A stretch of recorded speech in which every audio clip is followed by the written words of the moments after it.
Big thank you to CLFMA for calling me here.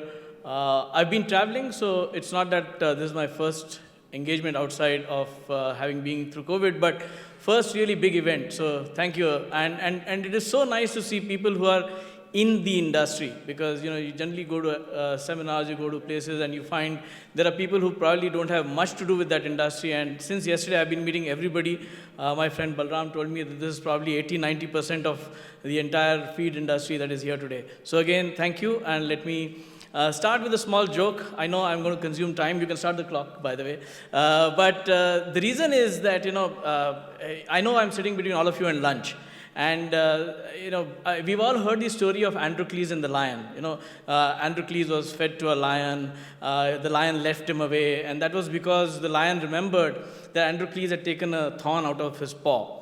The real story is slightly different. Just before the lion was going to eat Androcles, he said, "Any last wishes?" Androcles said, "I want to make a speech. Ladies and gentlemen, if somebody is coming between your lunch, you will even forgive him if he starts making a speech." So I'm going to try and make it short, and let me start with telling you a little bit about our company. NCDEX, and I'll straight jump to this slide, because this is something which we value. NCDEX is an organization which was created by the financial institutions of this country, and NCDEX was amongst the two big groups that created the commodity market linkages. We at NEML are a 100% subsidiary of NCDEX. And I stress this point for just one reason.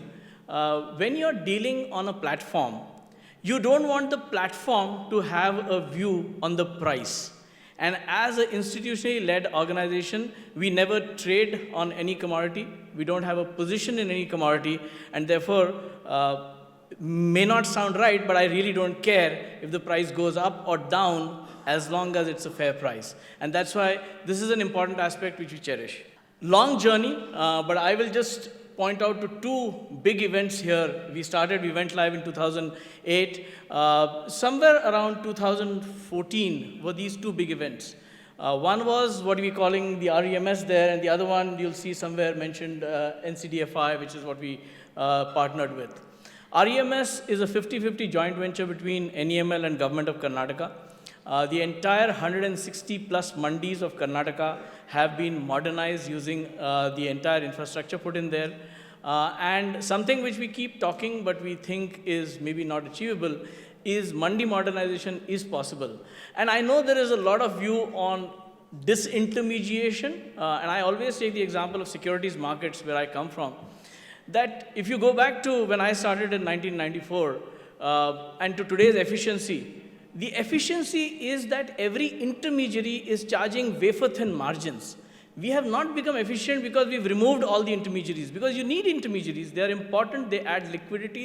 They add reach. But what is very important is transparency and actually reducing those margins there. So I think if you see what happened in Karnataka is not that the intermediaries were removed, not that the APMCs were removed, but they became more efficient. A second activity which we started around the same time was our engagement with NCDFI.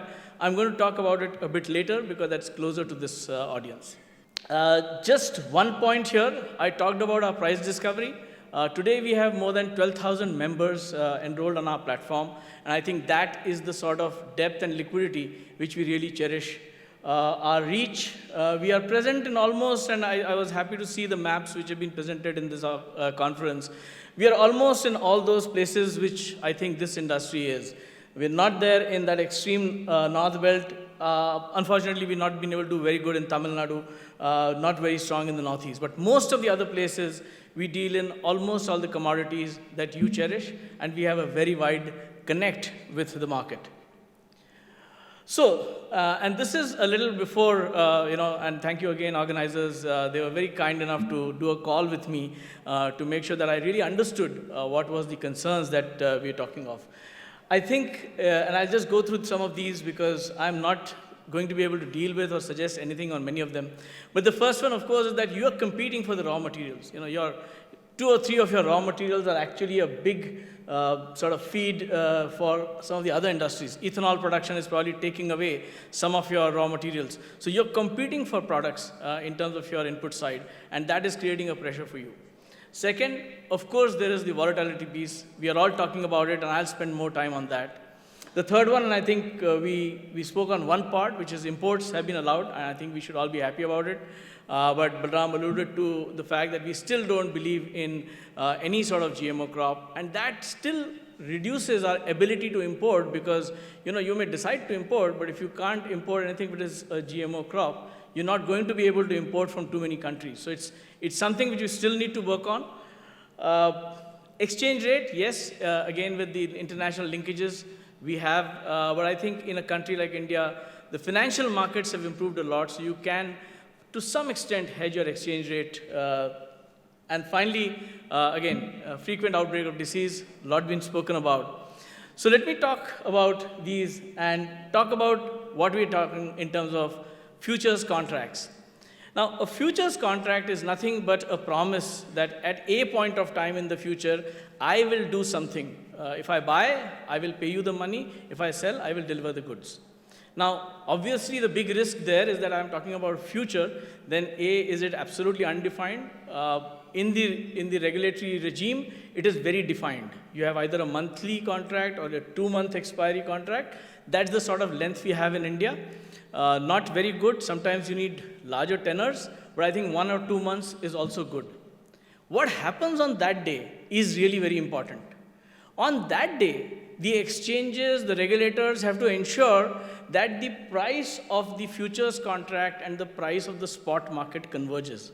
And I think on that one aspect, having run one exchange, now having participated on another exchange as an investor, I can tell this audience that this is something that we see in India. We see this in India. I think we are very well regulated from SEBI's perspective, that at the expiry, the convergence is very, very strong. And I think that is the first fundamental requirement of any good contract. Second, because you're not really interested, like I understood again when I was talking to the organizers, you're not really interested in soya bean because you're really interested in soya meal. But soya meal has a very strong correlation to the price of soya bean. Now again, why is that important? And there's one more thing which I'll explain to you, is that liquidity in a contract is not necessarily there for all commodities or for all particular things that you require. I take another example of cotton, where the ginned cotton contract on one exchange is enormously liquid, but the unginned kapas contract on the other exchange is not very liquid. But does that mean you can't hedge cotton prices? You can. Even if you have more correlation to kapas, you can still hedge using the gin contract. And I think that's important to understand, that soya meal has a very, very high correlation. It's in the range of around 85%. And the balance is something which we have, and I'm going to run through that example today for this audience. You guys are the experts, but my simple understanding is that, if I take maybe 1,200 units of soya bean, I extract oil out of it, I'll probably get about 1,000 units of soya meal. But the 200 units is soya oil. Now, fortunately, you have a very, very liquid contract available for soya oil as well. So what we are actually, and I'm going to just run through the data here to say, is that if you were to hedge, and I think let's talk about hedging. And before I start this example, just one very important point. It sounds like a joke, but let me be very blunt. Everybody has asked me, what is the benefit of hedging? And how do I make money on it? I always respond to them saying, hedging is like insurance. And in my entire life, I have not met a single person who has paid insurance premium and is alive to say that he has enjoyed the benefit of paying the insurance, right? So, it is an insurance. Look at it as a cost of saving on the volatility in your entire business. You will not make money by taking an insurance, and if that is an assumption which you have already made, then you can really look at actually reducing your risk in terms of your price. So on this particular example, like I said, simple sides of the maths, plus 1,000 is equal to plus 1,200 minus 200. And therefore, if you want to go long, which is what, if you were concerned, and as I've understood in this conference, I think there are two aspects. Of course, you are always on the risk side whenever prices go up or down. But if you are looking at when the risk is in terms of prices going up, the daily turnover is in excess of 200 crores in one contract and 500 crores in another contract. The daily turnover in terms of tonnage, therefore, you can calculate. More importantly, the open interest, because what you will do is a open interest, because you're not going to trade in and out, so you're not squaring off your position. The open interest is in excess of about 40,000 tons in one contract and about 70,000 tons in another contract. So it's a fairly large open interest. To the fact that, like I was told, if this entire room started hedging, do we have room for that? Let me assure you with one example. So when we were in MCX, we used to face this criticism about our gold contract. It was a fairly good contract, but a lot of the large people, the titans of the world, would say, you don't have enough liquidity for us to hedge. My response would always be, the traders are actually waiting for a hedger, because you create the open position, the trader keeps trading on and off it. And that is really what creates enough liquidity in any contract. The proof came in MCX. We used to have about 1.5 tons of gold as the open interest at any point of time. 1st July 2018, Reserve Bank in its wisdom said, you cannot hedge gold outside India. So if you want to hedge gold, you have to do it in one of the Indian exchanges. Everybody thought there's going to be a problem. Within 3 months, the open interest on MCX went from 1.5 tons to 6.5 to 7.5 tons. The entire hedging of all the titans of the world was done on the Indian exchanges, because the traders just find enough opportunity to trade and provide you the liquidity. So I think to the question that is there enough liquidity, I don't think that should be a challenge. Very happy to take more questions when we have time later in the day. 2 of my colleagues are here, and I think between the 3 of us, we'd be happy to meet anybody who wants to know more on that. Next one, and I think I'll talk more about my own company, which is NEML. And I'm going to skip because I want to just tell you a little bit more on 2 things that we are doing. So one, like I said, we have about 1,200 people on our platform. And we've just started this pilot, and we are very happy to be here because hopefully we'll get a lot of willing people to participate in this, which is a simple spot buying contract, but with margin. So obviously, if there are smaller players who want to lock their prices at the beginning of the season, so what you want to do is, the soya is at, and I think we all spoke about soya being at some 85 or 90 is at the price, yeah? And somebody believes that it's going to go up. So what you want to do is, you want to buy your entire quantity, keep it, but you don't have the money for that. The very simple product, prevalent in the market, and I'm not saying we are pioneers, therefore there is about a 12,000 crore industry of this already, is that you pay a margin. You pay about 25% of margin for locking your price, where you decide which quality, which quantity, which location you want your soya, and the financer will be absolutely happy to have that quantity for you for 6 months, 8 months, whatever you require, where of course you'll have to pay the interest on that, but you are able to lock your entire price and at least prevent yourselves against volatility. So I think that is one very simple mechanism in terms of spot market also, which can help you in terms of locking your price. Of course, there is a cost to it.